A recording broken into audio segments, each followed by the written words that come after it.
ലോകപ്രസിദ്ധ German സാഹിത്യകാരനായ Hermann ഹെസിന്റെ സുപ്രസിദ്ധമായ ഒരു നോവലിന്റെ കഥാപ്രസംഗ ആവിഷ്കരണമാണ് സിദ്ധാർത്ഥ.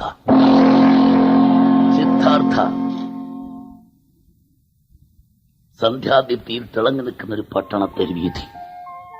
നല്ല തിരക്കാണ് അവിടെ. ആ തെരുവീഥിക്കരികിലൂടെ ഒരു പല്ലക്ക് വരുന്നു, നന്നായി അലങ്കരിച്ചൊരു പല്ലക്ക് ചുമട്ടുകാരുടെ പിന്നാലെ കെട്ടും ഭാണ്ഡവും ചുവടുമായി ബാല്യക്കാരും വരിവരിയായി വരുന്നു.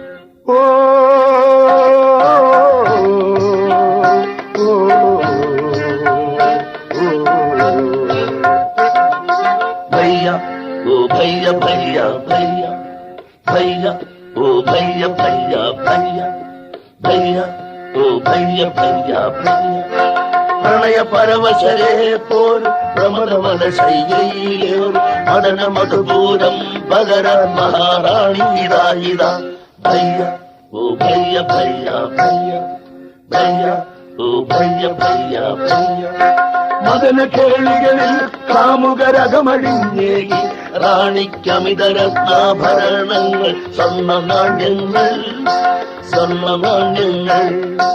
ഭയ്യ ഓ ഭയ്യ ഭയ്യ ഭയ്യ ഭയ്യ ഓ ഭയ്യ ഭയ്യ ഭയ്യ പ്രണയപരവശരേ പോൽ പ്രമദവന ശൈലയിലേറും മദന മധുപൂരം പകരാൻ മഹാറാണി ഇതാ ഭയ്യ ഓ ഭയ്യ ഭയ്യ ഭയ്യ ഭയ്യ ഓ ഭയ്യ ഭയ്യ ഭയ്യ. ഒരു വലിയ ബംഗ്ലാവിന്റെ ഗേറ്റിൽ പല്ലക്ക് നിന്നു. ബംഗ്ലാവിന്റെ ഗേറ്റിൽ നിന്നവരെല്ലാം വളരെ ആദരവോടെ മാറിക്കൊടുക്കുന്നു. പല്ലക്കകത്തേക്ക് പോകുന്നു. മനോഹരമായ മണിമന്ദിരത്തിന്റെ മലമുറ്റത്തേക്ക് പോകുന്നു. ആ പല്ലക്കിന്റെ ചെല്ലുവാതിനരികിലുള്ള പട്ടി അവനിക്ക് നീങ്ങി. അകത്തിരുന്നാൾ പുറത്തേക്ക് തലനീട്ടി. ഇതാ ഒരു അത്ഭുതാംഗി, ഒരു മഞ്ജുളാംഗി, മദന മഹാസാമ്രാജ്യത്തിലെ മഹാറാണി നന്നായിട്ട് അണിഞ്ഞൊരുങ്ങിയിട്ടുണ്ട്.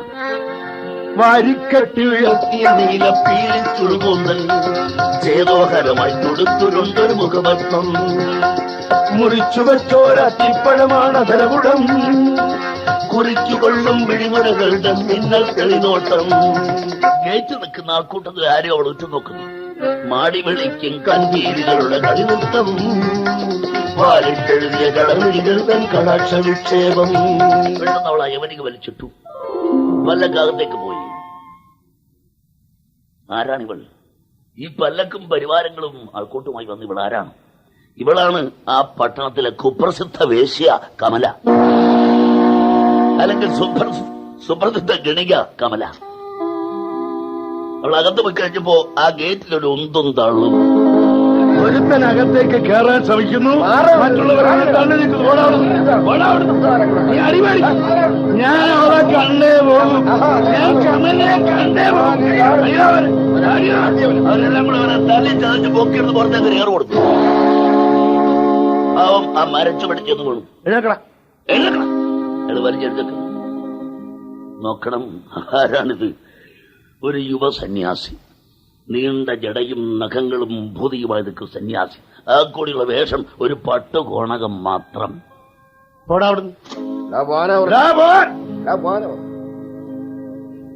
ഞാൻ അവളെ കണ്ടേ പോകും. ഒന്ന് അടവട്ടെ, എവനെയൊന്നും കൈകാര്യം ചെയ്ത വരുന്നൊരു ഫയർമാൻ സന്യാസി ഇരുളിൽ മറഞ്ഞു. അടുത്ത ദിവസം കൃത്യമായും ഇതേ സമയത്ത് ആ സന്യാസി പിന്നെയും വന്നു. പക്ഷെ ഇന്നലത്തെ സന്യാസി അല്ല, ഇന്നത്തെ സന്യാസി. മുടിമൊഴിച്ചു കോതിവച്ച സുഗന്ധ തൈലം പൂശി മുഖചന്ദ്രമണ്ഡലം മസൃണമാക്കി പട്ടുപണിഞ്ഞു സ്വാമി പച്ചക്കാമദേവനായി പട്ടണവാരനാരീതൻ പഠിക്കൽ വന്നു. മുടിമുറിച്ചു കോതി വച്ചതി സുഗന്ധ തൈലം പൂശി മുഖചന്ദ്രമണ്ഡലം മസൃണമാക്കി. ദ്വാരപാലകൻ എന്തൊരാദരവ്! സ്വാമി, എന്താ വേണ്ടത്? എടാ, നിന്റെ കമലയകത്തുണ്ടോ? ഉണ്ട്. ഒരു ബ്രാഹ്മണ യുവാവ് അവളെ കാണാൻ വന്നിരിക്കുന്നു പറയും. സ്വാമി, ഒരു സംശയം. ഇന്നലെ സ്വാമിയോട് വന്നില്ലയോ? ഞാൻ വന്നിരുന്നു. ഞാൻ തന്നെയായിരുന്നു. അത് അടിയും വീശേണ്ട വന്ന് ഞാൻ തന്നെയായിരുന്നു. നിങ്ങളെല്ലാം കൂടെ എന്നെ തല്ലി ഓടിച്ചു. ഇപ്പൊ എന്തൊരു ആദരവ്! എന്താ വേണ്ടത് ചെന്ന് പറയടാ. അങ്ങനെ വഴിക്കുവാ സ്വാമി. പക്ഷെ നമുക്കൊരു സ്വല്പം കൈമുടക്കൊക്കെ കിട്ടാനുണ്ട്. അതൊക്കെ നിനക്ക് കിട്ടും, ചെന്ന് പറ. അവനകത്തേക്ക് ഓടി പെട്ടെന്ന് തിരിച്ചു വന്നു. ഏമാനെ, അങ്ങോട്ട് ചെല്ലാൻ, അവിടെ കാത്തിരിപ്പുണ്ട്. അതെ, പൂന്തോട്ടത്തിൽ ഇരിക്കുന്നു മഹാറാണി. അയാളെ പൂന്തോട്ടത്തിലെത്തി. ചിന്നിയ പൂങ്കുലകളാൽ പട്ടുതങ്ങൾ ചൂടുമൊരു പൊന്നശോകം വിടത്തിയ കുടതൻ കീഴിൽ മസണ ശിലാസലത്തിൽ ചെരിഞ്ഞ പാർശ്വത്തിൽ പുഷ്പവിശ്രമര സുരഭിയ ഉപധാനത്തിൽ മെല്ലയൊട്ട് ചാഞ്ഞും വക്കിൽ കസവുമെന്നും പൂവാട തെല്ലളകോപരി ഒരു വശത്താക്കിയും ലോലമോഹനമായി തങ്കപ്പങ്കജത്തവില്ലും വലങ്കാലിടത്ത് തുടക്കാമ്പിൽ കയറ്റിവെച്ചും കയ്യിലൊരു കളിച്ചെണ്ടുമായി അവളങ്ങിരിക്കുന്നു കഞ്ചബാണൻ തന്റെ പട്ടം കെട്ടിയ രാജ്ഞി പോലൊരു മഞ്ജുളാങ്കി. വരൂ, ഇരിക്കൂ. നിങ്ങൾ ആരാണ്? എവിടുന്ന് വരുന്നു? ഞാൻ കമലയെ കാണാൻ വന്നാണ്. എന്താ വിശേഷം? എന്താണെന്ന് എനിക്ക് അറിഞ്ഞൂടാ. ഒരു സംശയം ചോദിക്കട്ടെ, ഇന്നലെ നിങ്ങളിവിടെ വന്നിരുന്നില്ലേ? അതെ, വന്നിരുന്നു, സന്യാസിയുടെ വേഷത്തിൽ. ഇന്നലെ എല്ലാം കൂടെ എന്നെ തല്ലി ഓടിച്ചു. ഇന്ന് ഞാനിങ്ങനെ ഭാവം മാറി വന്നപ്പോൾ എന്തൊരു സ്വീകരണം. ആട്ടെ, എന്താ വിശേഷം? ഞാൻ എന്തിനു വന്നെന്ന് എനിക്ക് അറിഞ്ഞൂടാ, എന്ത് പറയണമെന്ന് എനിക്ക് അറിഞ്ഞൂടാ. ഞാൻ ജീവിതത്തിൽ ആദ്യമാണ് ഒരു സ്ത്രീയുടെ മുഖത്ത് നോക്കുന്നത്, ഒരു സ്ത്രീയുടെ തൊട്ടടുത്തിരിക്കുന്നത്, ഒരു സ്ത്രീയുടെ സുഗന്ധം ആസ്വദിക്കുന്നു. അല്ല, എന്താ പേര്?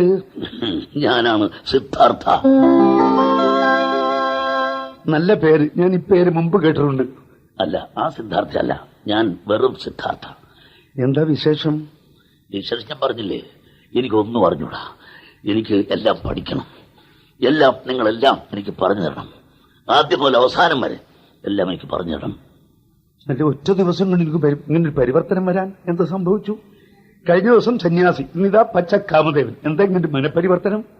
അതിന് കാരണക്കാരി മറ്റാരുമല്ല, കമല, അത് നിങ്ങൾ തന്നെയാണ്. നിങ്ങൾക്കറിയാവോ, കഴിഞ്ഞ 3 വർഷക്കാലമായി ഞാൻ കാട്ടിലൊക്കെ കറങ്ങി നടന്ന സന്യാസിയായിരുന്നു. വീട് വിട്ടു, നാട് വിട്ടു. വീട് വിട്ടു നാട് വിട്ടവധൂതനായി ഞാൻ കാടു ചുറ്റി 3 വർഷം ബ്രാഹ്മണപുത്രൻ, ഞാൻ ബ്രാഹ്മണപുത്രൻ. ഓഹോ, അങ്ങനെ വീട് വിട്ടു പോയല്ലേ? പെൺമുഖം കാണാതെ കഴിഞ്ഞു കാലങ്ങൾ, വിശ്വസുന്ദരി നിൻമുഖപത്മം ദർശിപ്പൂ ഞാനാദ്യം, ദർശിപ്പൂ ഞാൻ. വീടു വിട്ടു നാടു വിട്ടവധൂതനായി ഞാൻ കാടു ചുറ്റി 3 വർഷം ബ്രാഹ്മണപുത്രൻ, ഞാൻ ബ്രാഹ്മണപുത്രൻ. എന്താ വീട്ടിൽ നിന്ന് ഇറങ്ങിപ്പോവാനോ? വീട്ടുകാരോട്ട് വല്ല മത്സരം ഉണ്ടായോ, വഴക്കുണ്ടായോ? ഒരു വഴക്കുമില്ല. പഠിക്കുന്ന കാലത്ത് ഞാൻ സമർത്ഥനായ ഒരു വിദ്യാർത്ഥിയായിരുന്നു. എന്തെല്ലാം പഠിച്ചു. നിങ്ങൾ ബ്രാഹ്മണ വിദ്യാർത്ഥികൾക്ക് എന്തെല്ലാം പഠിക്കണം. പ്രണവമന്ത്രത്തിൽ നിന്ന് തുടങ്ങി, എന്നിട്ട് വേദങ്ങൾ, ശാസ്ത്രങ്ങൾ, ഉപനിഷത്തുകൾ, പുരാണങ്ങൾ, ഇതിഹാസങ്ങൾ എല്ലാം പഠിച്ചു. എനിക്ക് വലിയ ദുഃഖമാണ് ഇതെല്ലാം പഠിച്ചു തന്നിട്ട്. ഒന്നും പൂർത്തിയായില്ല, ഒന്നും പോരാ എന്നുള്ള ദാഹമാണ്, വിജ്ഞാനദാഹം. എനിക്കൊരു കൂട്ടുകാരനുണ്ടായിരുന്നു, ഗോവിന്ദൻ.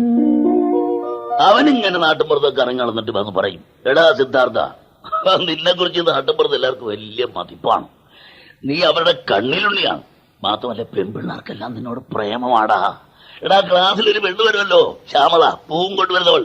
നീ ആ പൂ മേടിക്കും, അവളുടെ മുഖത്ത് പോലും നോക്കിയിട്ടില്ല. അവൾക്ക് അവിടെ അഭിപ്രായത്തിൽ നീ കാമദേവനാണ്. കമല, ഇതൊക്കെ കേൾക്കുമ്പോൾ ഞാൻ സന്തോഷിക്കേണ്ടതല്ലേ? എനിക്ക് അപ്പോഴും ദുഃഖമാണ്. കാരണം ഭാവിയിൽ ഞാൻ ആരായി തീരണം, അതാണ് എന്റെ ചിന്ത. എനിക്കെല്ലാം അറിയാൻ കഴിയുന്ന ഒരു വിജ്ഞാനിയായി തീരണം, ഒരു വിജ്ഞാനിയായി തീരണമെന്നാണ് മോഹം. അതുകൊണ്ട് ഒരു ദിവസം ഞാൻ കൂട്ടുകാരനെ വിളിച്ചു, ഗോവിന്ദ, വാടാ, നമുക്ക് പോയി ധ്യാനിക്കാവടാ. എന്തോന്ന് ധ്യാനിക്കാൻ? എനിക്കറിയണോടാ, എടാ, ഈ പ്രപഞ്ച സൃഷ്ടിയുടെ പിന്നിൽ ആരുടെ കൈയാണ്? മാത്രമല്ല, മരണത്തിന് ശേഷം ആത്മാവുണ്ടോ? അതൊക്കെ എനിക്കറിയണം. പോയി നമുക്ക് ധ്യാനിക്കാം. എന്റെ പൊന്ന് സിദ്ധാർത്ഥ, വെറുതെ ശരീരം മെനക്കെടുത്തല്ല, കിട്ടത്തില്ല, ആത്മാവിനെ പിടികിട്ടുന്നില്ല. നമ്മൾ പഠിച്ചല്ലോടാ കഠോപനിഷത്തില്, അണോരണീയാൻ മഹതോ മഹീയാൻ. എടാ, ഈ ആത്മാവെന്ന് പറഞ്ഞാൽ അണുക്കളിൽ അണുവാണ്, മഹത്തിൽ മഹത്താണ്. എങ്കിലും നമുക്ക് നോക്കാം. അവിടെ ഇവിടെ കഠോപനിഷത്ത് മനുഷ്യൻ എഴുതി വെച്ചല്ലേ, അതിനകത്ത് തെറ്റുണ്ടാവാം, മനുഷ്യന് തെറ്റുപറ്റും. അതുകൊണ്ട് നമുക്ക് ആലോചിക്കാം, ധ്യാനിക്കാം, ചിന്തിക്കാം. ശരി, നോക്കാം. ഞങ്ങൾ രണ്ടുപേരും കൂടെ ഒരു അരയാളിന്റെ ചുവട്ടിൽ ചെന്നിരുന്നു. 20 അടി അകലത്തിൽ ധ്യാനം തുടങ്ങി.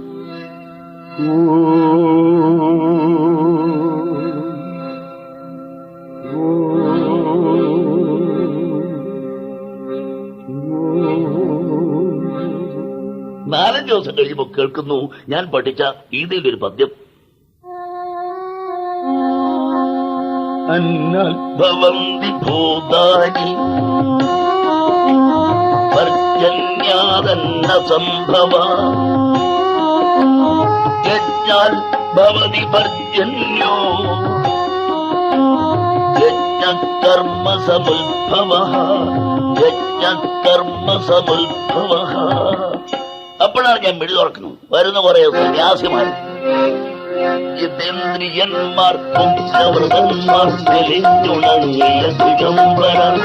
ആത്മത്യാഗികൾ സ്വയം മറന്നവർ പൊടിയും ജടയും വളർന്നവർ ജിതേന്ദ്രിയന്മാർ മുഖ്യവ്രതന്മാർ തെളിഞ്ഞുണങ്ങിയ ദിഗംബര. കമല ഞങ്ങൾ രണ്ടുപേരും അവരുടെ പിന്നാലെ പോയി. കുറച്ചു കഴിഞ്ഞപ്പോൾ ഞാൻ ഗോവിന്ദനോട് പറഞ്ഞു, ഇടാ 2 ദിവസത്തിനകം ഞാൻ ഈ സന്യാസിമാരുടെ കൂടെ ചേരും. എന്തിനും? എനിക്ക് സന്യസിക്കണം, എനിക്ക് സന്യാസിയാവണം. എന്റെ സിദ്ധാർത്ഥ, അതിനൊക്കെ കോലം കണ്ടോടാ. മരപ്പട്ടിയുടെ മോന്തി എല്ലാം തെളിയായിട്ട് നീ അങ്ങനെ ആവണോ? സ്വർണ്ണ കൊഴു പൊലിക്കുന്ന സിദ്ധാർത്ഥ, നീ അങ്ങനെ ആവണോ? ഞാനത് തീരുമാനിച്ചു കഴിഞ്ഞു. നിന്റെ അച്ഛൻ സമ്മതിക്കുവോ?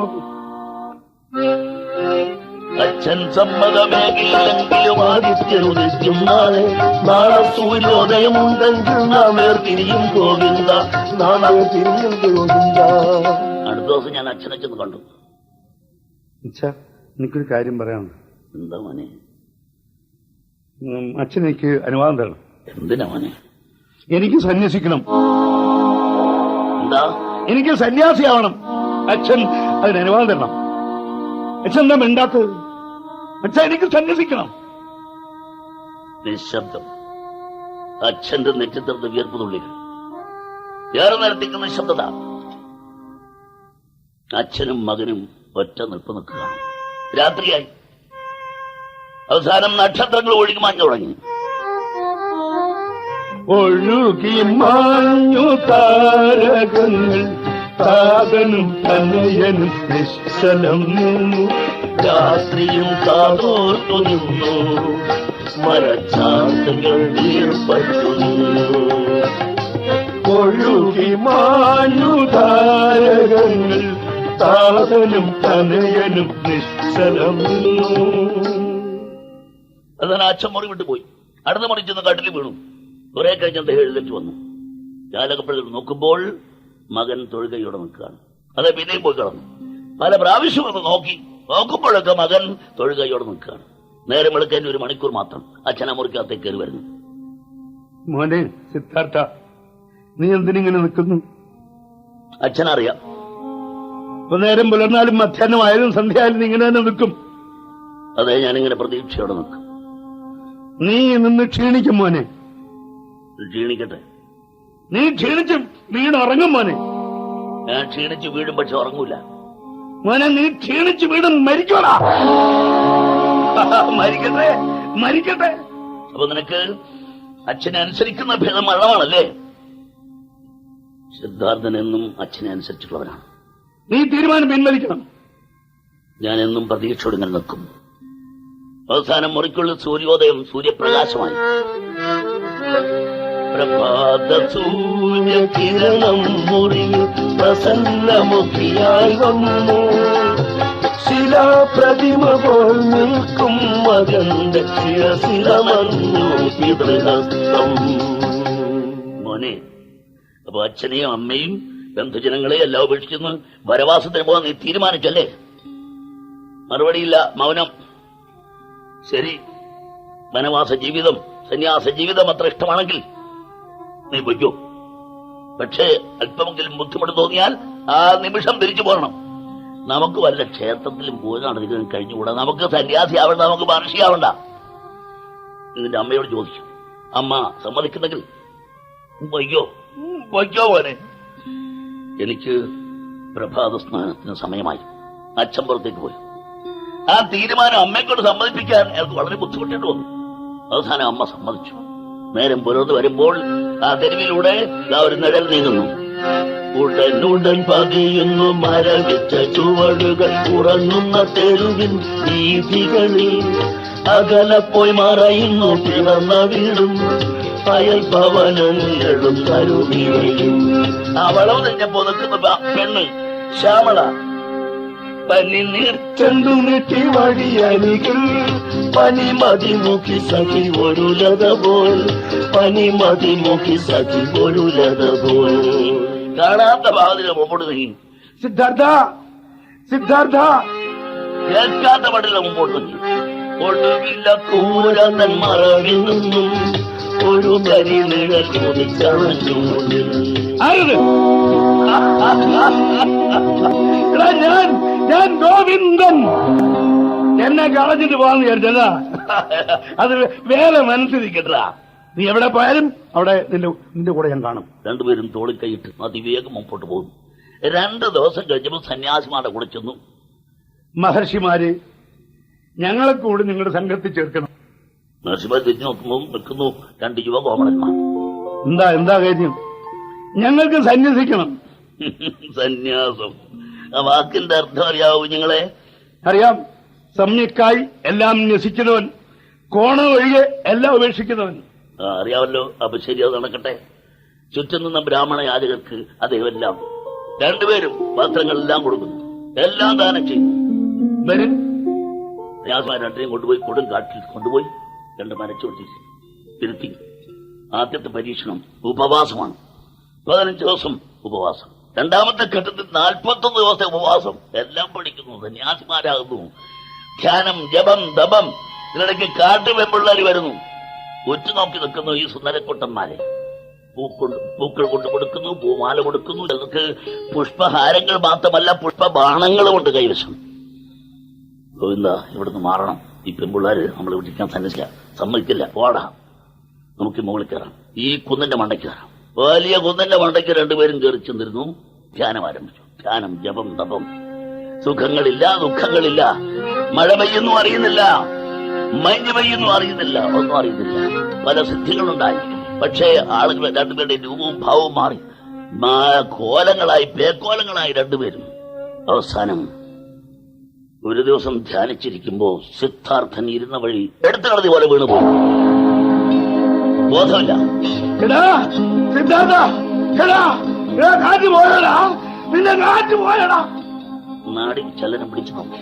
ഇല്ല, എന്നെ കളഞ്ഞു പോയടാ. എന്റെ പൊന്നെ, എന്നെ കളഞ്ഞു പോയടാ. തൊട്ടടുത്തുനിന്ന് ഒരു വെള്ളക്കൊക്ക് പറന്നുയർന്നു.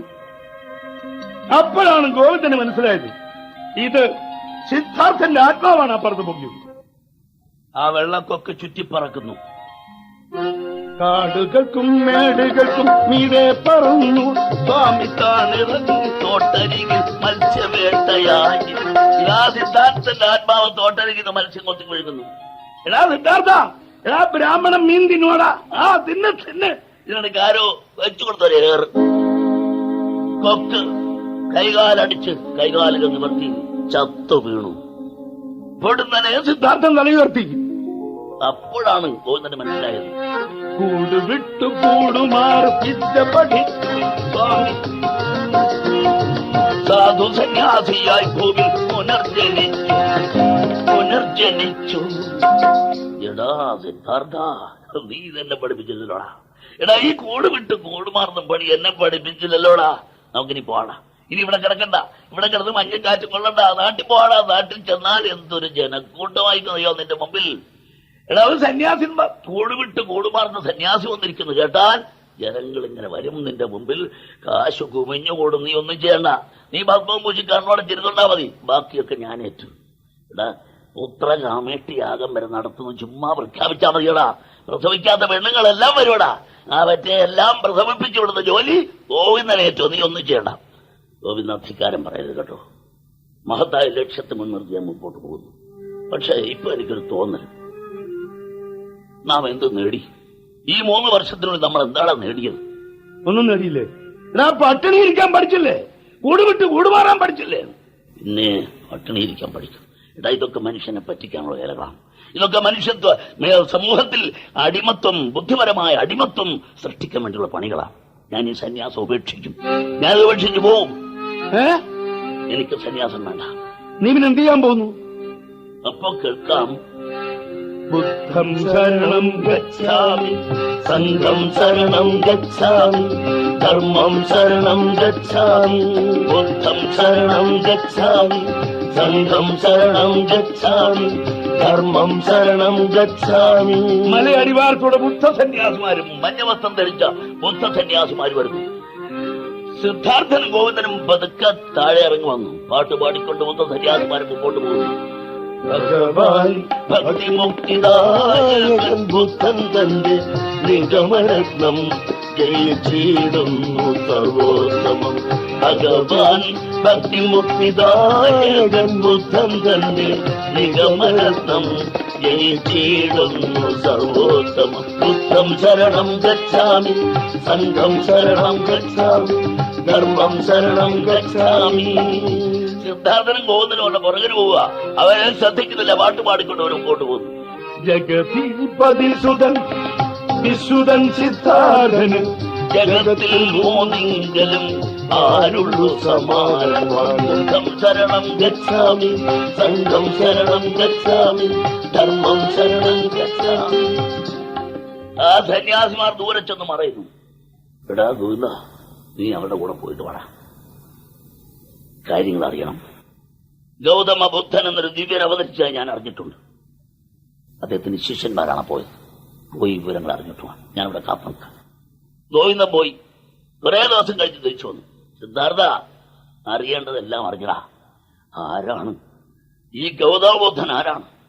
കപിലവാസ്തുവിന്റെ രാജാവ് ശുദ്ധോധന മഹാരാജാവിന്റെ മകനാണ്. ഒരു സുഹൃതനാം ശാക്യ നരേന്ദ്രന്റെ ആരോമലുണ്ടി അഖില ലോകപ്രിയൻ. മാരവിജയ് നിന്റെ സ്വഭാവമാണ്. മാരവിജയ് മഹാത്മാ മുനിവരൻ വീരശിഖാമണി വിദ്വജ്ജനാഗ്രണി പണ്ഡിത വിപ്രജനത്തിലും അക്ഷരം ചണ്ടാളിലും ഒപ്പം സ്നേഹമോലും സുഹൃതനാം ശാക്യ നരേന്ദ്രന്റെ ആരോമലുണ്ടി അഖില ലോകപ്രിയൻ. എടാ, ബുദ്ധൻ ചെയ്ത ത്യാഗം അനുകരിക്കാൻ ലോകത്തൊരുത്തനും സാധ്യമല്ലടാ. എടാ, മഹത്തായ അദ്ദേഹത്തിന്റെ സിംഹാസനം വലിച്ചെറിഞ്ഞു. കൊട്ടാരം ഉപേക്ഷിച്ചു, സാമ്രാജ്യം ഉപേക്ഷിച്ചു, ഭാര്യ ഉപേക്ഷിച്ചു, ഗർഭിണിയായ ഭാര്യ യശോധരെ ഉപേക്ഷിച്ചു. ആരെങ്കിലും ചെയ്യൂടാ? ഇവിടുത്തെ നമ്മുടെ ഭരണാധികാരികളൊക്കെ എന്താ ചെയ്യുന്നത്? അദ്ദേഹം താൻ കഴിഞ്ഞാൽ തന്റെ മോനായിരിക്കണം ഭരണാധികാരി. അതല്ലേ അവനൊക്കെ നടക്കുന്നത്. അദ്ദേഹം എല്ലാവരെയും ഉപേക്ഷിച്ചു പോയി. ആർക്ക് വേണ്ടി? തനിക്ക് വേണ്ടിയല്ല, രാജ്യത്തിന് വേണ്ടിയല്ല, ഭാര്യയ്ക്ക് വേണ്ടിയല്ല. അഖില ജന്തുക്കൾക്കും നിർവാണമേകാൻ തന്റെ നിഖില സുഖങ്ങളും വെടിഞ്ഞു നിഷ്ക്രമിച്ച് സുഗതദേവൻ കയ്യിലോടുമായി തെണ്ടിച്ചെന്ന് മഗധരാജ്യാവധി പോകിനാൻ മഹാഭാഗൻ 29ാമത്തെ വയസ്സിൽ കൊട്ടാരം വിട്ടു. 35ാമത്തെ വയസ്സിൽ അദ്ദേഹം ബുദ്ധനായി. അദ്ദേഹത്തിന് ലഭിച്ച ജ്ഞാനം ജനങ്ങൾക്ക് പകർന്നു കൊടുത്തുകൊണ്ട് ഈ ഭാരതവർഷമൊട്ടാകെ അദ്ദേഹം ചുറ്റി നടക്കുന്ന ഒരു ഭിക്ഷുവിനെ പോലെ കയ്യിലൊരു ഓടുമായി, ഭിക്ഷാപാത്രവുമായി ചെല്ലുന്നിടത്തെല്ലാം ആയിരക്കണക്കിന് ജനങ്ങൾ അദ്ദേഹത്തെ സ്വീകരിക്കുന്നു. അദ്ദേഹത്തിന്റെ മതം സ്വീകരിക്കുന്നു. രാജാക്കന്മാർ പോലും അദ്ദേഹത്തിന്റെ മതം സ്വീകരിക്കുന്നു. അദ്ദേഹം പറയുന്നത് മനുഷ്യൻ ഒന്നാണ്. ഈ അനൈക്യങ്ങളെല്ലാം മനുഷ്യൻ തന്നെ സൃഷ്ടിച്ചാണ്. മനുഷ്യന്റെ ദുഃഖത്തിന് കാരണക്കാരൻ മനുഷ്യൻ തന്നെയാണ്. മനുഷ്യൻ വിചാരിച്ച ദുഃഖം മാറ്റാൻ കഴിയും. ഇടാ, ലോകം കണ്ട ആദ്യത്തെ ഭൗതികവാദിയാണ് ഈ സിദ്ധാർത്ഥ രാജകുമാരൻ ഗൗതമ ബുദ്ധൻ. നമുക്ക് പോണോടാ, നമുക്ക് അദ്ദേഹത്തെ കാണണോടാ. അടുത്ത ദിവസം രണ്ടുപേരും ശനാവസ്ഥയിലെത്തി. ജേതവനത്തിൽ കടന്നു. ജേതവനം നിറയെ സന്യാസിമാര്, മഞ്ഞവസ്ത്രം ധരിച്ച ബുദ്ധ ഭിക്ഷുക്കൾ. അവരുടെ ഒത്ത മധ്യത്ത് ഒരു പീഠത്തിന്മേൽ ഇരിക്കുന്നു ശ്രീ ബുദ്ധൻ. വർഷസേറുന്ന വദനാദ്യത്തിൽ ഒട്ടടഞ്ഞ നിശ്ചലതാരങ്ങൾ നെടുനേത്രങ്ങളോടും ആസനം ബന്ധിച്ചൃജുകായനായി പര്യസ്തമം ഭാസുരകലാപ്യങ്ങൾ പാദപങ്കജങ്ങളെ വിന്യസിച്ച് അന്ധക്കരണങ്ങളെ അടക്കി ആത്മജ്ഞാത്മാവിൽ നീടും എനിക്ക് നമസ്കാരം. പ്രകാശ പരിവേഷ പ്രഭജ്വലിയും പ്രശാന്ത ഗംഭീരവദനം. പ്രകാശ പരിവേഷ പ്രഭജ്വലിയും പ്രശാന്ത ഗംഭീരവദനം. ബുദ്ധൻ എഴുന്നേൽക്കുന്നു സംസാരിക്കാൻ. പരിപൂർണ നിശബ്ദത. പ്രിയ സഹോദരങ്ങളെ, മനുഷ്യന് ജാതിയില്ല, മതമില്ല. മനുഷ്യന് ഒരു ജാതിയാണ്, അയാൾക്കൊരു മതമേ ഉള്ളൂ, മനുഷ്യത്വം എന്ന മതം. ഈ അനൈക്യങ്ങളെല്ലാം, ഈ വ്യത്യാസങ്ങളെല്ലാം ഉണ്ടാക്കി വെച്ച മനുഷ്യൻ തന്നെയാണ്. മനുഷ്യന്റെ ദുഃഖത്തിന് കാരണം തൃഷ്ണയാണ്. ആ തൃഷ്ണ ചൂഷണത്തിൽ നിന്ന് ഉത്ഭവിച്ചു. അതുകൊണ്ട് എന്റെ അഭിപ്രായം, മനുഷ്യ ദുഃഖത്തിനുറവിടം തൃഷ്ണ, ജീവിത തൃഷ്ണ,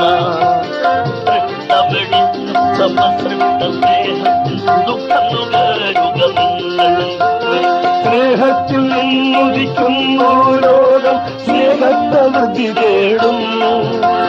സ്നേഹം തൻ ശക്തി ജഗത്തിൽ, സ്വയം സ്നേഹം താൻ ആനന്ദമാർഗം. മനുഷ്യ ദുഃഖത്തിനുറവിടം തൃഷ്ണ, ജീവിത തൃഷ്ണ, ജീവിത തൃഷ്ണ. ആ ഭക്തന്മാരതിനകം ചെന്ന് അദ്ദേഹത്തിന് മുമ്പിൽ സാഷ്ടാംഗം പ്രണമിക്കുന്നു. മഹാഭാഗ, ഞങ്ങളെ കൂടി അങ്ങയുടെ ധർമ്മസംഘത്തിൽ അംഗങ്ങളായി സ്വീകരിക്കണം. നിങ്ങളെ എല്ലാവരെയും നാം സ്വീകരിക്കുന്നു. ഇവ രണ്ട് ചെറുപ്പക്കാരോട് ചെല്ലുന്നു, ഗോവിന്ദനും സിദ്ധാർത്ഥനും. ഗോവിന്ദൻ ബുദ്ധന്റെ മുമ്പിൽ സാഷ്ടാംഗം പ്രണമിച്ചു, എഴുന്നേറ്റു, തൊഴുകയോടെന്ന് പറയുന്നു, സ്വീകരിക്കൂ സദയം ബുദ്ധദേവാ, സ്വീകരിക്കെന്നെയും ശിഷ്യരിലേനായി, ധർമ്മപ്രചാരണ നിത്യനായി വാഴുവാൻ. ബുദ്ധം ശരണം ഗച്ഛാമി, സംഘം ശരണം ഗച്ഛാമി, ധർമ്മം ശരണം ഗച്ഛാമി. ഗോവിന്ദനെ ഈ ധർമ്മപ്രചാരകനായി നാം സ്വീകരിക്കുന്നു. ഗോവിന്ദൻ തിരിഞ്ഞോക്കുമ്പോ കൂട്ടുകാരനില്ല. സിദ്ധാർത്ഥനോട് മരച്ചുവിട്ട് നിൽക്കുന്നു, കയ്യും കെട്ടി. ഗോവിന്ദൻ ഓടിച്ചു. എടാ സിദ്ധാർത്ഥ, നീ എന്തായി കാണിച്ചത്? എന്ത് പണിയാടാ പറ്റിച്ചത്? നമ്മൾ ഒന്നിച്ചു വന്ന് അദ്ദേഹത്തെ കണ്ടു, പ്രസംഗം കേട്ടു, നമുക്ക് രണ്ടുപേർക്ക് ഇഷ്ടമായി. നിനക്ക് എന്തെങ്കിലും അഭിപ്രായ വ്യത്യാസമുണ്ടോ? ഇല്ലല്ലോ. ഞാൻ അദ്ദേഹത്തിന് ശിഷ്യനായി. നീയോ? ഗോവിന്ദ, നീ എന്നും എന്റെ പിന്നിലായിരുന്നു, ഇന്ന് നീ എന്റെ മുന്നിലെത്തിയിരിക്കുന്നു. നീ മുമ്പോട്ട് പോയിക്കോളൂ. നിന്റെ പാത നീ കണ്ടെത്തിയിരിക്കുന്നു, മുമ്പോട്ട് പോയിക്കോളൂ. നീയോ? ഞാനിനി ബ്രാഹ്മണനല്ല, ഞാനിനി സന്യാസിയുമല്ല. ബ്രാഹ്മണനല്ല, വധൂതനുമല്ല, ഗൗതമ ശിഷ്യനുമല്ല. മനുഷ്യനാണൊരു പുതിയ മനുഷ്യൻ, സിദ്ധാർത്ഥൻ മാത്രം, ഞാൻ സിദ്ധാർത്ഥൻ മാത്രം.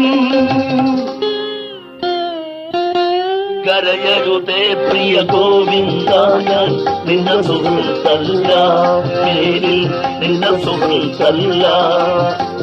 പിരിയുന്നു, പിരിയുന്നു നാം ജീവിത ബന്ധാവിൽ, ഈ ജീവിത ബന്ധാവിൽ. അവിടുന്ന് ചുറ്റി തിരിഞ്ഞു. അവസാനം ഞാൻ ഒരു നദീതടത്തിലെത്തി. സന്ധ്യാനേരം, കാറ്റ് വീശുന്നു, മഴ ചാറുന്നു.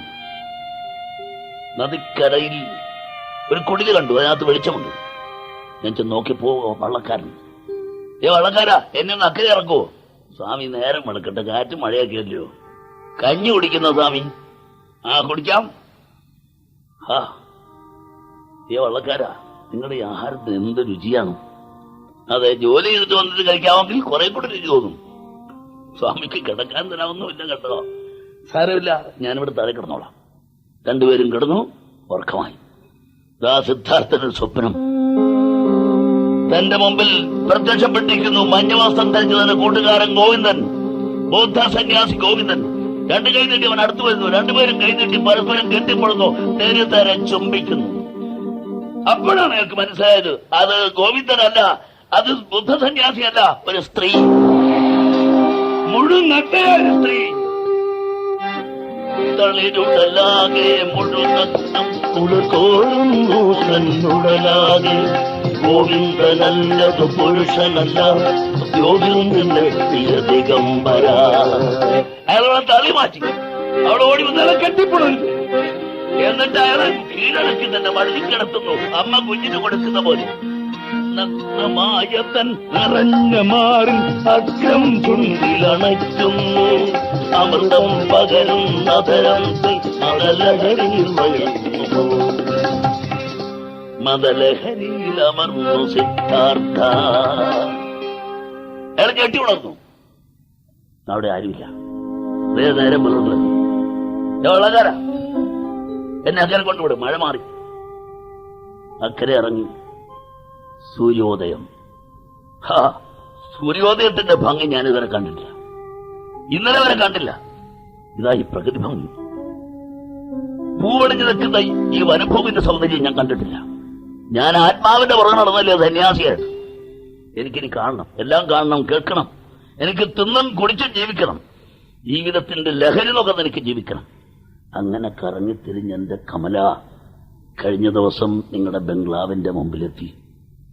എല്ലാരും കൂടെ സന്യാസിയെ തല്ലി ഓടിച്ചു. ഇന്ന് ഞാൻ സന്യാസം ഉപേക്ഷിച്ചു, വേഷം മാറി, ഭാവം മാറി നിങ്ങളുടെ മുമ്പിൽ വന്നപ്പോൾ എനിക്ക് സ്വീകരണം. കമല, നിങ്ങളെന്നെ പഠിപ്പിക്കണം, എല്ലാം പഠിപ്പിക്കണം. കൊള്ളാമല്ലോ സിദ്ധാർത്ഥ, നിങ്ങൾ ആള് മോശമല്ലല്ലോ. ആട്ടെ, എന്താ പഠിപ്പിക്കേണ്ടത്? ഞാൻ പറഞ്ഞല്ലോ, ഹരിശ്രീ മുതൽ പഠിപ്പിക്കണം, കാമശാസ്ത്രം. നിങ്ങൾ എന്റെ ആത്മസുഹൃത്തായിരിക്കണം, ആജീവനാന്തം. മാത്രമല്ല എന്റെ ഗുരുവായിരിക്കണം. എന്തോ ഗുരുദക്ഷിണ തരും? ഗുരുദക്ഷിണ തരാനില്ല. ഞാൻ എന്നെ തന്നെ കമലയുടെ കാൽക്ക് സമർപ്പിക്കുന്നു. സിദ്ധാർത്ഥനെ. സിദ്ധാർത്ഥ, ഇവിടെ പലരും വരുന്നതാണ്. ബ്രാഹ്മണ യുവാക്കൾ കൈനിറയെ കനക നാണ്യങ്ങളുമായി വരുന്നു. നല്ല വസ്ത്രം ധരിച്ച്, സുഗന്ധദ്രവ്യങ്ങൾ പൂശി, നല്ല പാദരക്ഷ ധരിച്ചവർ വരുന്നു. അവരെല്ലാം ഞാൻ സന്തോഷിപ്പിച്ചയക്കുന്നു. നിങ്ങൾ എനിക്ക് പണം തരുമോ? പണം തരാം. അതെ, നിങ്ങൾ എങ്ങനെ പണം ഉണ്ടാക്കും? നിങ്ങൾക്ക് എന്തറിയാം? എന്ത് ജോലി അറിയാം? എനിക്ക് ധ്യാനിക്കാൻ അറിയാം, ചിന്തിക്കാൻ അറിയാം, പട്ടിണി ഇരിക്കാൻ അറിയാം. കൊള്ളാമല്ലോ. ഇതുകൊണ്ടൊക്കെ എങ്ങനെ പണം ഉണ്ടാവും? എനിക്ക് കവിത എഴുതാൻ അറിയാം. ഓഹോ, കവിത എഴുതാൻ അറിയാം.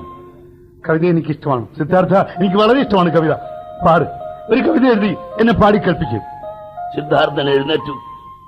പൂന്തോട്ടത്തിൽ അങ്ങോട്ടും ഇങ്ങോട്ടും അല്പം നടന്നു.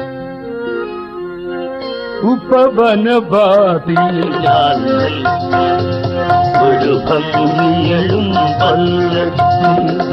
ചോണീരം ഭയണഞ്ഞവൾ കമല പ്രാണനടൻ കൊള്ളാം. നല്ല കവിത. തീർന്നോ? ഇല്ല. മുടിയും ജടയും നഖവും സൗമീനഭാരികംബരൻ സുസ്മിതമുഖനായി സിദ്ധാർത്ഥ സുതീയൊരഭിവാദ്യം പ്രേമാർദ്രയായി മുഴിഞ്ഞു സുന്ദരി പ്രത്യഭിവാദ്രേ. കൊള്ളാം. നല്ല കവിത, നല്ല കവിത. ഞാനിതിപ്പോ എന്താ പ്രതിഫലം തരുന്നത്? സിദ്ധാർത്ഥ, വരൂ, ഒരു എളിയ പ്രതിഫലം. വരൂ. അവൾ അകത്തുപോയി. കടക്കണ്ണ കണ്ട് അവളെ ക്ഷണിക്കുന്നു. അയാൾ കയറി ചെന്നു. രണ്ടുപേരകത്തായി വാതിൽ അടഞ്ഞു. വേലക്കാരി വന്ന് വാതിൽ തടഞ്ഞു. അമ്മ, അമ്മ, അമ്മ. എന്താടി? അദ്ദേഹം വരുന്നു. മുതലാളി, മുതലാളി. സിദ്ധാർത്ഥ, ക്ഷമിക്കണം, ഇന്ന് എനിക്കൊരു പുതിയ അതിഥിയുണ്ട്. നമുക്ക് നാളെ രാവിലെ കാണാം. യശോദ, സിദ്ധാർത്ഥനെ വെളി കൊണ്ടുവിടും. പിൻവാതിലൂടെ കൊണ്ടുവിടും.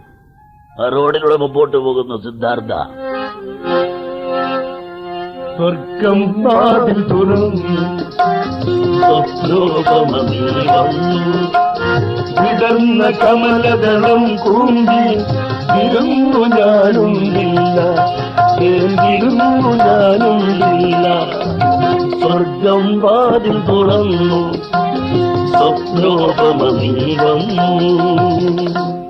ആ രാത്രി എങ്ങനെ കഴിച്ചുകൂടി നമുക്കറിയില്ല. അടുത്ത ദിവസം അതിരാവിലെ കമലയുടെ ബംഗ്ലാവിലെത്തി. സിദ്ധാർത്ഥ, ക്ഷമിക്കണം, എന്റെ പാരിതോഷികം, എന്റെ എളിയ പാരിതോഷികം തരുന്നതിന് മുമ്പ് നിങ്ങൾക്ക് വലിയ പാരിതോഷികം ഞാൻ കണ്ടുവച്ചിരിക്കുന്നു. എന്താണ്? ഈ പട്ടണത്തിൽ ഒരു വലിയ മുതലാളിയുണ്ട്, ഇത് കോടീശ്വരൻ കാമസ്വാമി. അദ്ദേഹത്തിന്റെ കാര്യസ്ഥനായി നിങ്ങൾ നിയമിക്കാൻ ഞാൻ എല്ലാ ശുപാർശയും ചോദിച്ചിരിക്കുന്നു. ചെല്ല്, വേഗം പോയിട്ട് വാ. വളരെ ഉപകാരം. കമല, എന്റെ ജീവിത പുസ്തകത്തിൽ പുതിയ അധ്യായങ്ങൾ നിങ്ങൾ തുറന്നു വരുന്നു. ഉപകാരം. കാമസ്വാമിയുടെ ബംഗ്ലാവിലെത്തി. കാമസ്വാമി സ്വീകരിച്ചു. വരണം, വരണം, ഇരിക്കണം. ആരാണ്? മുതലാളി, ഞാനാണ് സിദ്ധാർത്ഥ. നിങ്ങളൊരു വളരെയധികം വിദ്യാഭ്യാസമുള്ള പണ്ഡിതനായ ഒരു ബ്രാഹ്മണ യുവാവാണ് ഞാൻ അറിഞ്ഞു. എന്റെ കാര്യസ്ഥനാണ് നിങ്ങൾ ആഗ്രഹിക്കുന്നു അല്ലേ? നിങ്ങൾക്ക് എന്തറിയാം? വ്യാപാര കാര്യങ്ങളാണ്, അതുകൂടി ഞാൻ ചോദിക്കാം. എന്തറിയാം? എനിക്ക് ധ്യാനിക്കാൻ അറിയാം, ചിന്തിക്കാൻ അറിയാം, ഉപവസിക്കാൻ അറിയാം. ഇതുകൊണ്ടൊക്കെ എങ്ങനെ വ്യാപാരം നടക്കും? അല്ല മുതലാളി, ഞാനൊരു വലിയ പ്രശ്നത്തിന്റെ പരിഹാരം കണ്ടവനല്ല. വിശപ്പല്ലേ ജീവിതത്തിലെ ഏറ്റവും വലിയ പ്രശ്നം. അത് ഞാൻ പരിഹാരം കണ്ടിരിക്കുന്നു. എത്ര ദിവസം നിങ്ങൾ പട്ടിണി എനിക്ക് വിഷമമില്ല. ശരി, കൊള്ളാം. ഇതാ, എന്ന് വായിച്ചു നോക്ക്. ഈ കടലാസ് ചുരുൾ എന്താണെന്ന് പറയും. മുതലാളി ഇതൊരു വ്യാപാര ഉടമ്പടിയാണ്. ലക്ഷക്കണക്കിന് രൂപ ചെലവാക്കിയുള്ള വ്യാപാര ഉടമ്പടിയാണ്. ഇതാ ഈ കടലാസിൽ എന്തെങ്കിലും എഴുതും. എന്തെഴുതണം മുതലാളി? ഇഷ്ടമുള്ള എഴുതും. നിങ്ങൾക്ക് ഇഷ്ടമുള്ള വിഷയത്തെക്കുറിച്ച് എഴുതും. നിങ്ങളുടെ കയ്യക്ഷരം എനിക്കൊന്ന് കാണണം. മാത്രമല്ല നിങ്ങളുടെ ആശയഗതികളും എനിക്ക് മനസ്സിലാക്കണമല്ലോ. എഴുതും. എഴുതിയോ? എഴുതി മുതലാളി. കേൾക്കട്ടെ. എഴുതുകയെന്നതു നന്മ, തിരിപ്പതിലും നന്മ, ബുദ്ധിയനശ്വര നന്മ, എനിക്കും ക്ഷമതാൻ ജീവിത നന്മ, ക്ഷമതാൻ ജീവിത നന്മ. കൊള്ളാം, എനിക്ക് വളരെ ഇഷ്ടമായി. അപ്പോ നമുക്ക് നാളെ സംസാരിക്കാം. ഇന്ന് നിങ്ങൾ എന്റെ അതിഥിയായിട്ട് കഴിയണം. ആരവിടെ നിൽക്കുന്നത്? ഇദ്ദേഹത്തിന് മുറി കാണിച്ചു കൊടുക്കുക. അന്ന് മുതലാളി കൊടുത്ത മുറിയിലെ ആ പട്ടുമെത്തെ കിടന്നിട്ടും സിദ്ധാർത്ഥൻ ഉറക്കം വരുന്നില്ല. സ്വർഗം വാതിൽ തുറന്നു സ്വപ്നോപമണി വന്നു, വിടന്ന കമലഗണം കൊണ്ടിരുന്നു ഞാനുമില്ല, ഞാനുമില്ല. മുതലാളി വന്നു. സിദ്ധാർത്ഥ വരൂ, എന്റെ പണ്ടകശാലയിൽ നോക്കണം. കണ്ടമാനം സാധനങ്ങൾ ശേഖരിച്ചിട്ടുണ്ട്. നിങ്ങൾ കൈകാര്യം ചെയ്യുന്നതാണ്. എല്ലാം കാണണം. വരൂ. രണ്ടുപേരും കൂടെ പണ്ടകശാലയിൽ ഇറങ്ങി നടന്നു നോക്കിയിട്ട് തീരുന്നില്ല. കണ്ടമാനം സാധനങ്ങൾ. മലയാളി, ബാക്കി നാളെ കാണാം. ഇന്ന് എനിക്ക് കുറച്ച് ധൃതിയുണ്ട്. ഒരു സ്ഥലത്ത് ചെല്ലാമെന്ന് പറഞ്ഞിട്ടുണ്ട്. ധൃതി കാണും. തുടക്കമല്ലേ, ചെറുപ്പമല്ലേ, ധൃതി കാണും. ചെല്ല്. ഇല്ല മലയാളി, ഞാനിപ്പോ സന്യാസം ഉപേക്ഷിച്ചവനല്ലേ. പക്ഷോ സന്യാസിമാർക്ക് പകലെന്തൊരു വെങ്കിടാങ്ങൾ അല്ലേ? അയാൾ കമലയുടെ ബംഗ്ലാവിലെത്തി. കമല കാത്തിരിക്കായിരുന്നു. അല്ലേ, ഈ വരുന്ന ആരാണ്? അണിഞ്ഞൊരുങ്ങി സുന്ദരക്കുട്ടപ്പനായിട്ട് വരികയാണല്ലോ. അട്ടെ, മുതലാളി എന്ത് പറഞ്ഞു? മുതലാളി എന്നെ കാര്യത്തിനായി നിയമിക്കാൻ തീരുമാനിച്ചു. ഞാൻ നന്ദി പറയുന്ന കമലയ്ക്കാണ്. അട്ടെ, എനിക്ക് എന്തുകൊണ്ടൊന്നു? ക്ഷമിക്കണം കമല, എനിക്ക് പരിചയമില്ലാത്ത കാര്യമല്ലേ, ഒന്നും കൊണ്ടുവന്നില്ല. സാരമില്ല, എന്റെ ചെറിയ പാരിതോഷികം വേണ്ടേ? വരൂ. രണ്ടുപേരും അകത്ത് കടന്നു. അന്ന് അയാൾക്ക് ആദ്യ രാത്രിയായിരുന്നു. സിദ്ധാർത്ഥയ്ക്ക് ജീവിതത്തിലാദ്യം ആദ്യ രാത്രി. അടുത്ത ദിവസം ആദ്യ രാത്രി അനുഭവിച്ച ഒരു പുതുമണവാളന്റെ മുഖഭാവത്തോടെയാണ് രാമസ്വാമിയുടെ ബംഗ്ലാവിലെത്തിയത്. ഓഫീസിലെത്തി കണക്ക് പുസ്തകം നിർത്തിട്ടു. നോക്കിയിട്ട് അദ്ദേഹത്തിന്റെ ശ്രദ്ധ കേന്ദ്രീകരിക്കാൻ കഴിഞ്ഞില്ല. ആ പുസ്തകത്തിലെ ആ താളുകളിലെല്ലാം കമലയുടെ മുഖം. മാടിവിളിക്കും കൺപീലികളുടെ കളിനൃത്തം, വാരിട്ടെറിയ കടമഴികൾ തൻ കടാക്ഷ വിക്ഷേപം. ആ കഴിഞ്ഞ രാത്രിയുടെ അനുഭൂതികൾ അയവറക്കിക്കൊണ്ടിരിക്കുകയാണ്. പുതുതായി നുകർന്നു പലതും ഹൃദയം നിറഞ്ഞ പൂന്തേ, ഹൃദയത്തിലേക്കവൾ പകർന്നു, ഹൃദയത്തിലേക്കവൾ പകർന്നു. കൊള്ളാം, നല്ല കവിത. സിദ്ധാർത്ഥ കേൾക്കട്ടെ. ഇത് ഞാൻ പണ്ട് പഠിച്ചൊരു കവിത ഓർമ്മിച്ച. വിജയ്, കണക്ക് പുസ്തകം നോക്കുമ്പോ ഈ കവിത ചൊല്ലരുത്. കണക്കാകെ തെറ്റും. ഇല്ല മുതലാളി, ശ്രദ്ധിച്ചോളാം. ശരി, നടക്കട്ടെ. മുതലാളി പോയി. അയാൾ അടുത്ത പേജ് മറിച്ചു. ഒരു രാവിലും പകരാൻ കഴിഞ്ഞ കമലേ, ഒരു രാവിലും തലഹരി പകരാൻ കഴിഞ്ഞ കമലേ, വരുമേറെ രാവിലിവനായി കരുതിടും അമൃതമേതോ, നീ കരുതിടും അമൃതമേതോ. പുതുതായി നുകർന്നു പലതും അതിറാണ്ടി തൻ മധുനിവേദ്യം, ഹൃദയം നിറഞ്ഞ പൂങ്കേ, ഹൃദയത്തിലേക്കവൾ പകർന്നു, ഹൃദയത്തിലേക്കവൾ പകർന്നു. ഒരു ഓഫീസിലിരിക്കുമ്പോൾ മുതലാളി കയറി വരുന്നു. ഈ സിദ്ധാർത്ഥ അറിഞ്ഞ ഒരു സന്തോഷ വർത്തമാനം. നിങ്ങൾ വന്നതിന് ശേഷം നടന്ന ആദ്യത്തെ കച്ചവടത്തിൽ വമ്പിച്ച ലാഭം, ഇരട്ടി ലാഭം. സകല സാധനങ്ങൾ ഒന്നുകൂടെ വിറ്റഴിഞ്ഞു. നിങ്ങൾ വന്നതിന്റെ ഐശ്വര്യ നിങ്ങൾക്ക് എന്തായാലും സന്തോഷമില്ലാത്ത. മറ്റൊരു ദിവസം മുതലാളി വളരെ ക്ഷീണിതനായിട്ട് മുറിയിലോട്ട് കയറി വരുന്നു. ആകപ്പാടെ വിയർത്തൊഴുകി. സിദ്ധാർത്ഥ സംഭവം അറിഞ്ഞു. നമ്മൾ സാധനങ്ങൾ കയറ്റി അയച്ച ആ പത്തേമാരി പൊങ്ങിപ്പോയി. കടക്ഷോഭം, പ്രകൃതിക്ഷോഭം, വമ്പിച്ച നഷ്ടം. കഴിഞ്ഞ പ്രാവശ്യം കിട്ടിയതിന്റെ ഇരട്ടി നഷ്ടം. ആരെ കുറ്റം പറയാൻ? അയാൾക്കത് ദുഃഖമില്ല. ലാഭം കിട്ടിയാൽ സന്തോഷമില്ല, നഷ്ടം വന്നാൽ ദുഃഖവുമില്ല. അയാൾക്കൊരു നിസ്സംഗഭാവം. പക്ഷേ ഈ നിസ്സംഗഭാവം ആ വ്യാപാരത്തോട് മാത്രമാണ്, കമലയോടില്ല. ദിവസവും വൈകുന്നേരത്ത് കമലയ്ക്ക് പാരിതോഷികങ്ങൾ പൊതിഞ്ഞു കെട്ടിക്കൊണ്ട് കൊടുക്കും. അന്നൊരു ദിവസം അയാൾ കയറി ചെന്നു. കമല, ഇന്ന് എന്റെ ജന്മദിനമാണ്, ഇതാ എന്റെ ജന്മദിന സമ്മാനം. അവൾ ആ പെട്ടി പിടിച്ച് പൊട്ടിച്ചു നോക്കിയപ്പോൾ വൈരമാല, വെട്ടിത്തിളങ്ങുന്ന ഒരു വൈരമാല. അയാളത് എടുത്തു, അവളെ കഴുത്തിൽ ചാർത്തി, അവളെ അയാളെ വാരി പുടർന്നു, പെരുതരെ ചുംബിച്ചു. സിദ്ധാർത്ഥ, ഇനി നമ്മളെങ്ങനെ വേർപിരിയും?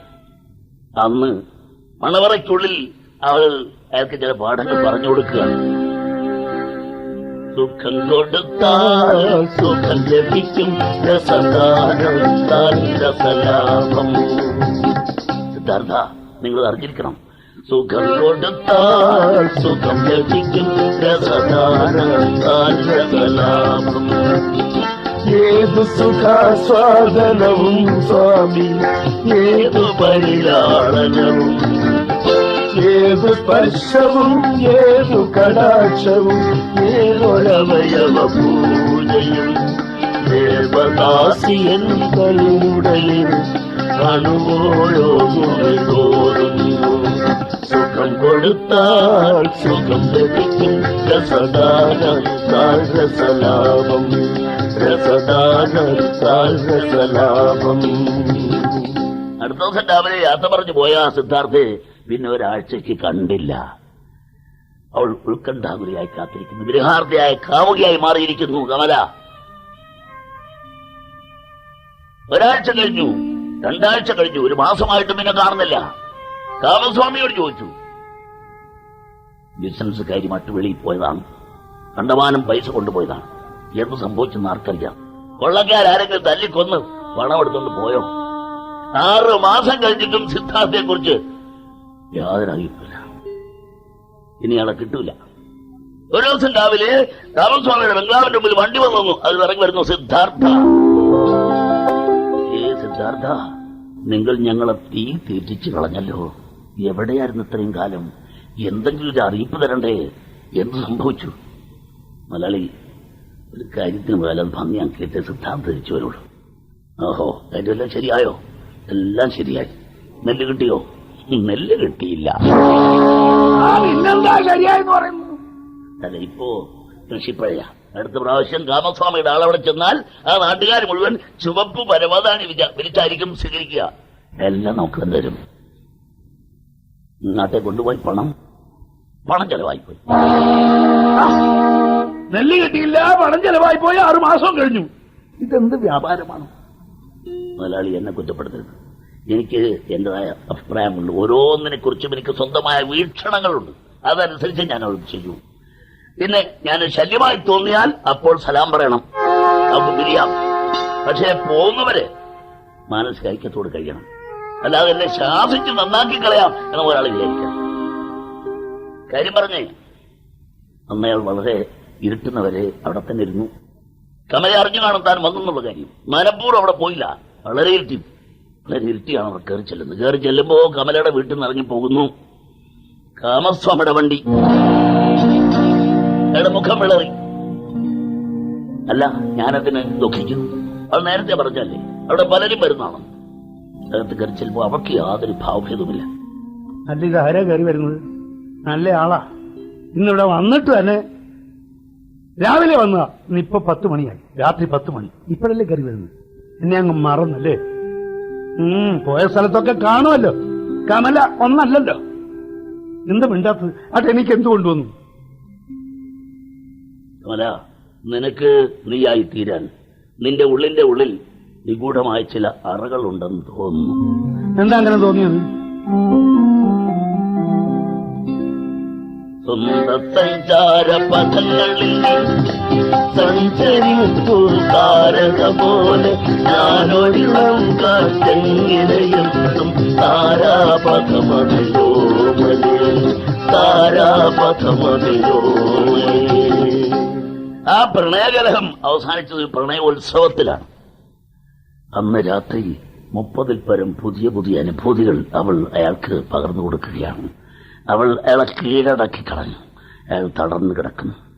അടുത്ത് തന്നെ അയാളെ കെട്ടിപ്പുണർന്നുകൊണ്ട് അയാളെ തഴുകിക്കൊണ്ട്, തരിവിളക്കൈകളെ തഴുകിക്കൊണ്ട് അയാളുടെ കാതിൽ അവൾ മന്ത്രിക്കുന്നു. സിദ്ധാർത്ഥ, എന്റെ സിദ്ധാർത്ഥ, എന്റെ പൊന്നെ, ഇങ്ങോട്ടൊന്ന് നോക്കിയേ. വീഴ്ച തുറന്നു. ഈ രാത്രി എന്റെ ജഠരത്തിൽ നിങ്ങൾക്കൊരു പൊന്നോമനക്കുട്ടൻ ജനിച്ചിട്ടുണ്ട്. യാതൊരു ഭാവഭേദവുമില്ല. എനിക്കൊരു പൊന്നോമനക്കുട്ടൻ എന്റേതാണെന്ന് ആർക്കറിയാം. അയാൾ പോയി. മുതലാളിയുടെ ബംഗ്ലാവിൽ ചെന്നപ്പോ മുതലാളി കാര്യമായി സ്വീകരിക്കുന്നു. വരൂ സിദ്ധാർത്ഥ, നിങ്ങൾക്കൊരു പാരിതോഷികം ഞാൻ കരുതി വച്ചിരിക്കുന്നു. വരൂ, അകത്ത് വരും. അകത്ത് കയറി വാതിലടച്ചു. അലമാര തുറന്നു.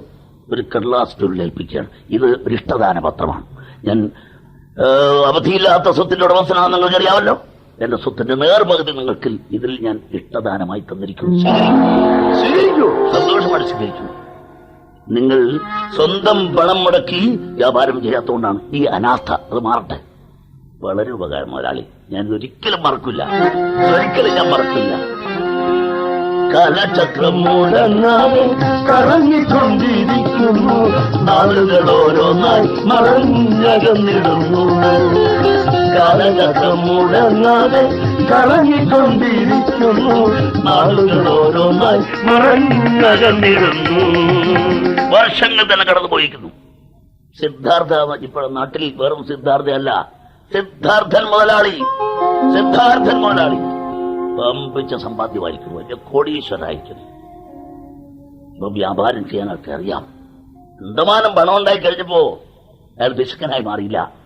അയാൾ ഉദാരമതിയായി തീർന്നു. നാട്ടുകാർക്കെല്ലാം വേണ്ടുന്നെല്ലാം കൊടുക്കുന്നു. അന്ന് കാമസ്വാമിയുടെ ബംഗ്ലാവിൽ പകൽ സമയത്ത്, കമലയുടെ ബംഗ്ലാവിൽ രാത്രി കാലത്ത്, അങ്ങനെയല്ലേ കഴിഞ്ഞത്. ഇപ്പൊ സ്വന്തം ബംഗ്ലാവിൽ അവിടെ ആ നദീതടത്തിൽ സിദ്ധാർത്ഥനാം നദീതീരത്തിലുള്ളൊരു ശില്പമനോഹര സൗധം, വർണ്ണക്കിളികൾ ചിലയ്ക്കുന്ന പൂന്തോപ്പിൽ പിന്നിലായി പൊന്മണി സൗധം. സിദ്ധാർത്ഥനാതിതീരത്തിലുള്ളൊരു ശില്പമനോഹര സൗധം. നാട്ടുകാരെല്ലാം അദ്ദേഹത്തെ കാണാൻ ചെല്ലുന്നു. എല്ലാവർക്കും അദ്ദേഹം വേണ്ടുന്ന എല്ലാ ഉദാരമതിയായി വേണ്ടുന്നതെല്ലാം ഉദാരമായി സംഭാവന ചെയ്യുന്നു. പക്ഷേ പണമുണ്ടാക്കാനുള്ള ആർത്തി, ദാഹാർത്ഥമായ ഒരു സമ്പാദ്യ ശീലം ഇപ്പോൾ വളർന്നിരിക്കുന്നു. കണ്ടമാനം സമ്പാദിക്കുന്നു. നഷ്ടം വന്നാൽ ഇപ്പോഴേക്ക് ദുഃഖമുണ്ടെന്ന് കുടിക്കും, ലാഭം വന്നാൽ അന്ന് കൂടുതൽ കുടിക്കും. മാത്രമല്ല മനപ്രയാസം മാറ്റാൻ വേണ്ടി സ്ത്രീ സേവയും മദ്യസേവയും തുടങ്ങിയിരിക്കുന്നു. കവല മാത്രമല്ല ഈ ലോകത്ത്. അയാളുടെ ബംഗ്ലാവിൽ എത്രയെത്ര പെൺകുട്ടികൾ, സുന്ദരികളായ ഗായികമാർ, നർത്തകിമാർ ഒക്കെ ഉണ്ട്. അങ്ങനെ സ്ത്രീ സേവയും മദ്യസേവയും എല്ലാം തുടങ്ങിയിരിക്കുന്നു. ചൂത് കളിച്ച് തോറ്റാൽ വാരി വാരി പണം വാരി എറിഞ്ഞുകൊണ്ട് കളിക്കും. അയാൾക്ക് അത് പ്രയാസമില്ല. ഒരു ദിവസം തോറ്റു തുന്നം പാടിയിരിക്കുമ്പോഴാണ് സംഭാവനക്കാരെ വന്നിരിക്കുന്നു. ആള് വന്നു വെക്കുന്നു. ഇതിനു മുമ്പ് 1 ലക്ഷം കൊടുത്തിട്ടുണ്ട്, ബാക്കി 1 ലക്ഷം കൊടുക്കാന്ന് പറഞ്ഞിരുന്നു. അവർ വന്നിട്ടുണ്ട്. തന്ത എന്നെ ഏൽപ്പിച്ചേക്കുന്നത് പോകണ. ഞാനിവിടെ ഇല്ലെന്ന് പറയണ. ഞാൻ ഒരുത്തനെയും കാണുന്നില്ല. ഇല്ല, ഇന്ന് കളിക്കുന്നില്ല. എന്നിട്ട് പോയി കളിയും നിർത്തി. ചെന്ന് അയാൾ മദ്യം ഒഴിച്ചു കുടിച്ചു. കണ്ണാടി നോക്കി ഇതാ തല നരച്ചിരിക്കുന്നു. കഴുത്തട്ടിൽ ജലാരേഖകൾ. 40 വയസ്സേ ആയുള്ളൂ. വാർദ്ധക്യം എന്നെ പിടികൂടിയിരിക്കുന്നു. അയാൾ മദ്യം ഒഴിച്ച് പിന്നെ കുടിക്കുന്നു. ദുഃഖമപാര ദുഃഖം വരുമി മദ്യമേ മധുരമദ്യമേ, നർത്തകിമാരെ പെൺകിടാങ്ങളെ മെത്തയിൽ വന്നു കിടക്കൂ, മെത്തയിൽ വന്നു കിടക്കൂ. ദുഃഖമപാര ദുഃഖം വരുമി മദ്യമേ മധുരമദ്യമേ. ആ പെൺകുട്ടികളെ അയാളെ തഴുകി ഉറക്കി. ആരെല്ലാം എഴുന്നേറ്റ് പോയി. പെട്ടെന്ന് അയാൾ ഞെട്ടി ഉണർന്നു. അയ്യോ, ഞാൻ മരിച്ചുപോയി. ഞാനല്ലേ നിൽക്കുന്നത്. ആ കിളിക്കുട്ടിൽ കിളിയില്ലേ, അത് തുറന്നു നോക്കിയപ്പോ കിളി ചത്ത് കിടക്കുന്നു. അപ്പൊ ഞാനല്ല മരിച്ചത്. അയാളെ കിളി എടുത്ത് പുറത്തേക്ക് വലിച്ചു. ഉറക്കത്തിലാണ് എല്ലാം ചെയ്യുന്നത്. വാതിൽ തുറന്ന് പുറത്തിറങ്ങി. ഭയങ്കര ഇരുട്ട്. എങ്ങോട്ടൊന്നില്ല നടന്നു പോകും. എവിടേക്കില്ലാ പോയി അവസാനം ചെന്നത് ഒരു മരുഭൂമിയിൽ. നേരം പുറത്തപ്പോ നാട്ടിൽ വർത്തമാനം. സിദ്ധാർത്ഥ മുതലാളി ഒളിച്ചുപോയി. കടക്കാരെ പേടിച്ച് ഒളിച്ചുപോയി. എല്ലാം കടവല്ലായിരുന്നു, വെറും പടമായിരുന്നേ. ഭയങ്കര കടക്കാരനായിരുന്നു. മുതലാളി അന്വേഷിച്ചു, കാമസ്വാമി അന്വേഷിച്ചു. ഒരു പേരും കിട്ടുന്നില്ല. പക്ഷെ അയാളുടെ തിരോധാനത്തിൽ ദുഃഖമില്ലാത്ത ഒരാളുണ്ടായിരുന്നു. അത് കമല മാത്രമാണ്. അവർക്കറിയാമായിരുന്നു സിദ്ധാർത്ഥൻ പോകുന്നു. കഴിഞ്ഞപ്പോ അവളെ കിളിക്കുളി തുറന്നു. കിളിയിൽ ആ കിളിയെടുത്ത് ആകാശത്തേക്ക് പറത്തി. കിളി അപ്രത്യക്ഷമായപ്പോ തന്റെ വയറ്റിൽ ഒരനക്കം. സിദ്ധാർത്ഥ, കൊച്ചു സിദ്ധാർത്ഥ തന്റെ വയറ്റിൽ അനങ്ങുന്നു. പക്ഷെ വലിയ സിദ്ധാർത്ഥ കൊടുങ്കാട്ടിൽ കറങ്ങി നടക്കുന്നു, ഭ്രാന്തനെ പോലെ. നല്ല മഴയും നനഞ്ഞു നടക്കുന്നു. ഇടിമിന്നലുണ്ടായി. നഷ്ടമായി തീർന്ന സ്വപ്നങ്ങൾ മിന്നല് ഭസ്മീകരിക്കൻ ശരീരം. കാട്ടിൽ വ്യാഘ്രങ്ങൾ അലറും. ആക്രമിച്ചെന്ന് കടിച്ചു കീറും നിന്ന വ്യാഘ്രങ്ങളെ ഭീകരങ്ങളെ നിർദ്ദയം. ആർക്കും തന്നെ വേണ്ട, എനിക്കും ആരെയും വേണ്ട. അയാൾ നദീതടത്തിലെത്തി. ആ വലിയ മരത്തിൽ വലിഞ്ഞു കയറുന്നു. മരത്തിന്റെ മണ്ടയ്ക്കെത്തി.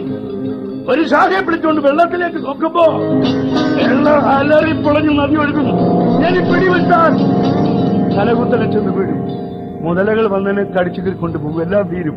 കാറ്റ് വീശുന്നു. അയാൾ മരം കൊണ്ട് തൂങ്ങി ആടുന്നു. അയാളെ പിടിവിട്ടു. വീണത് മരത്തിന്റെ ഏറ്റവും അടിയിലെ ശാഖയിൽ രക്ഷപ്പെട്ടു. ഞാൻ ആത്മഹത്യക്കൊരുങ്ങി. ഇതിനകത്ത് മടയാനല്ല, സിദ്ധാർത്ഥത്തെ മടയാനല്ല. അയാൾ കരക്കിറങ്ങി. മണക്കൂമ്പാരം കണ്ടു. ചാഞ്ഞു കിടന്നു. സുഷുപ്തി. ഒരു സ്വപ്നം അയാളെ ശല്യം ചെയ്തില്ല. ഉറക്കം കഴിഞ്ഞിട്ട് എഴുന്നേറ്റപ്പോൾ ഒരു നവോന്മേഷം. തന്റെ മുമ്പിൽ നിൽക്കുന്ന സന്യാസി, മഞ്ഞയെടുത്ത സന്യാസി, മറ്റാരുമല്ല, ഗോവിന്ദൻ, തന്റെ പ്രിയ സുഹൃത്ത്. പക്ഷേ ഗോവിന്ദൻ തന്നെ മനസ്സിലായിട്ടില്ല. ഗോവിന്ദനും വളരെ വയസ്സായിരിക്കുന്നു, പക്ഷേ നല്ല മുഖപ്രസാദം. സ്വാമി, ഞാനിവിടെ കിടന്ന് ഉറങ്ങായിരുന്നു. സ്വാമി എവിടെ നിന്ന് വരുന്നു? ഞങ്ങൾ ബുദ്ധ സന്യാസിമാർ തീർത്ഥാടനത്തിന് പോവുകയായിരുന്നു. നിങ്ങൾ ഒറ്റയ്ക്ക് കിടന്ന് ഉറങ്ങുന്ന കണ്ടപ്പോൾ ഞാൻ ഇവിടെ കാവൽ നിൽക്കുകയായിരുന്നു. ഇത് അപകടം പിടിച്ച സ്ഥലമാണ്. അല്ല, നിങ്ങൾ ഉണർന്നല്ലോ, ഞാൻ പോട്ടെ. വെക്കഴിയുമ്പോ വിളിച്ചു, ഗോവിന്ദ. തിരിച്ചു വന്നു. എന്റെ പേരെങ്ങനെ മനസ്സിലായി? ഞാൻ സിദ്ധാർത്ഥയാണ്. ഗോവിന്ദ, ഞാൻ സിദ്ധാർത്ഥയാണ്. ചേടാ തടിമാടാ, നീ ആളങ്ങ് മാറിപ്പോയല്ലോ. കൊഴുത്തൊരുണ്ട് വലിയ കോടീശ്വരന്റെ വേഷവും വസ്ത്രമൊക്കെ ആയിട്ട്. അതെ, ഞാനൊരു കോടീശ്വരനായിരുന്നു. ഇപ്പോൾ എന്റെ സ്വത്തെല്ലാം നഷ്ടപ്പെട്ടു. സ്വത്ത് നഷ്ടപ്പെട്ടതല്ല, സ്വത്തിന് ഞാൻ നഷ്ടപ്പെട്ടു എന്ന് പറയുന്ന ശരി. ഏതായാലും നിന്നെ ഇങ്ങനെ കാണാൻ കഴിഞ്ഞല്ലോ. ഞാൻ എന്റെ സംഘത്തോടൊപ്പം ചെന്ന് ചേരട്ടെ. ഗോവിന്ദൻ പോയി. സിദ്ധാർത്ഥൻ എഴുന്നേറ്റു. നദീതടത്തൂടെ ചെന്നു. ഒരു വഞ്ചി കിടക്കുന്നു. വെള്ളക്കാരാ, എന്നെ അക്കരെ കൊണ്ടുവിടുവോ? നമുക്ക് അറിയാട്ടെ. വെള്ളം നീങ്ങുന്ന നടുപ്പടിയിലിരിക്കുന്നു സിദ്ധാർത്ഥ. വള്ളക്കാരെ, ഈ നദി എത്ര സൗന്ദര്യമുള്ള നദി. എനിക്ക് നദിയോട് പ്രേമം തോന്നുന്നു. നിങ്ങളുടെ ജോലി കൊള്ളാമല്ലോ. എനിക്ക് അസൂയ തോന്നുന്നു. അസൂയൊക്കെ മാറും കേട്ടോ.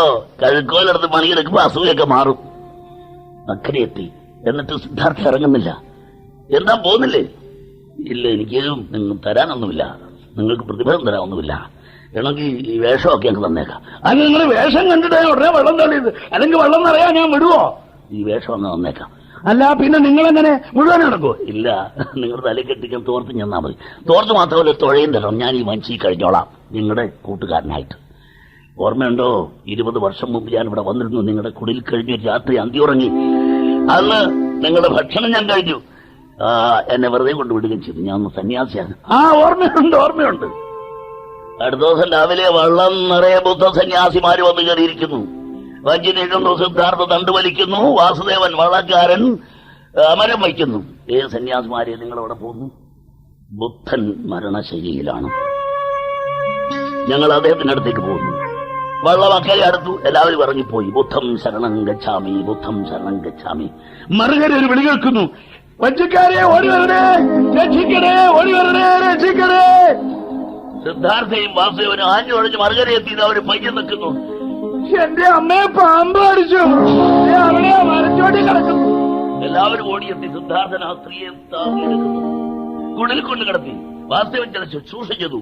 ആ സ്ത്രീ കണ്ണു തുറക്കുന്നു. മോനെ, എന്റെ മോനെ, അമ്മച്ചി, അമ്മച്ചി.